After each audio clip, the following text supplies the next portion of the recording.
We saw the fuel prices going up yesterday drastically, and the explanation that was given by government is not accurate, because blaming the global oil prices is falling short of what the reality is. Because last year, for the last 1 year, the highest fuel prices we have seen were actually in June 17th of 2024. And in this calendar year, the highest prices we have seen were actually in January. But having said that, it is important for us to know that out of what Kenyans pay at the pump in terms of fuel prices, around half of that money is in terms of taxes and levies. Over 80 shillings of what people pay for petrol prices, over 80 shillings goes into taxes and levies. And of what Kenyans pay for other products or fuel other than petrol, over 76 shillings again goes into taxes and levies. In an oil-producing country like Kenya, the only tool a government is left with is altering the levies and taxes. This is where the problem is. The government of Kenya actually added a new levy last year of 7 shillings in the fuel prices. And how the government works is that time when the fuel prices are coming down, actually that's the reason why Kenyans never felt the global deceleration of the oil prices. Because it's around that time that the government introduced a secret 7 shillings in fuel levy. That is partly one of the problems why the fuel prices are going up.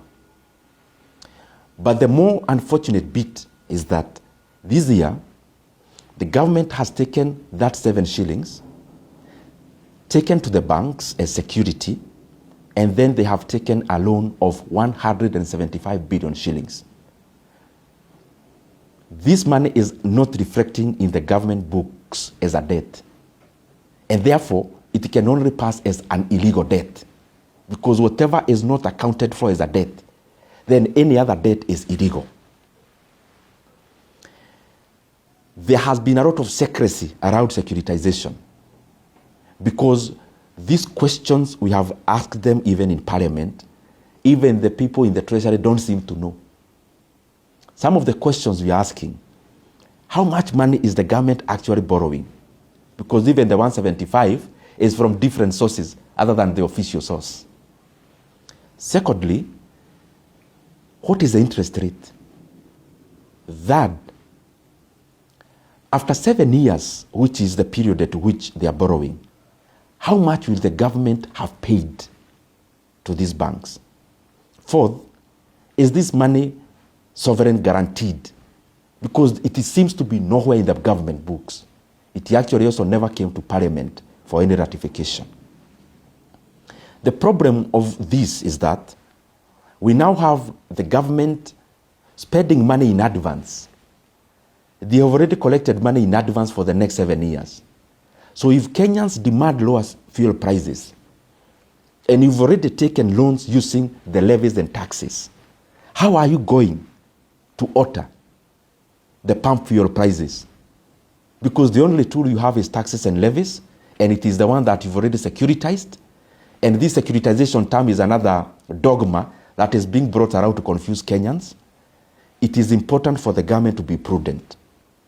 It is not fair, because we want to be clapped for today.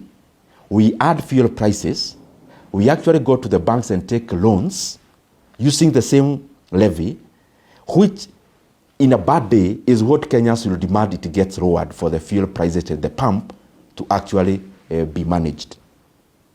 The other thing I want to highlight is that beyond the people in the National Treasury who are clearly engaging in an illegality of borrowing money and hiding that borrowing, even the banks that are lending money using the securitization issue, they need to answer questions to their shareholders. This money you are lending, how is it secured? If the fuel levy in terms of what Kenyans pay is only created through a gazette notice by a memorandum from the cabinet secretary, What if another cabinet secretary gives the one that lowers the levies, which the banks are already holding as security for the loans? And lastly, in the affairs of financial management, you must never favor any of your creditors, because what basically you are doing is to open a floodgate. If you securitize fuel levy, like the one they are doing, the 7 shillings, they're in the process of doing another 5. Then what if now a Chinese lender comes and they want to securitize our VAT? And another one comes, a lender, they want to securitize our payee. What will be left for the government to do, the governments that are in power or that come to power? It is important for Kenyans to know that the explanation that was given in terms of fuel prices is actually not true. The truth is introduction of new levies, but more importantly, the illegal borrowings that are happening around fuel levy. The questions I'm asking, or the voice I am airing, it is just for the love of the country. Because if we do the same on all the other funds, the government is doing the same in terms of sports fund, we do the same in terms of fuel levy, then where is the flexibility for the governments to make decisions on how to expend their money when the government that is currently there is already spending money in advance? What if the other government that was there did the same, securitized the money in terms of all the taxes? Then what will be the role of the government now? Which decisions would they be making when the money is actually not available?